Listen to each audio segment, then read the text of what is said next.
Steepest part is always going to be at the top. We're right at the top. And the steepest part to getting across the top is going to be right now. We got a real opportunity, West Virginia. The West Virginia Division of Highways sign crew is out and about this week in Fayette, Raleigh, and Summers counties, hanging signs for the New River Gorge National Park and Preserve. Throughout the three counties, they're hanging more than 80 signs to direct visitors from around the world to America's newest national park here in West Virginia. And they're doing so with pride. They look great. I'm proud to be a part of this.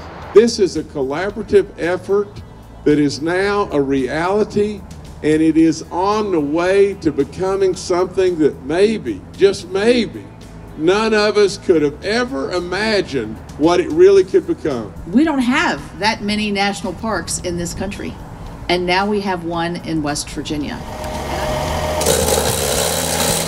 Absolutely, if we will keep stretching for the sky in West Virginia, we'll get there.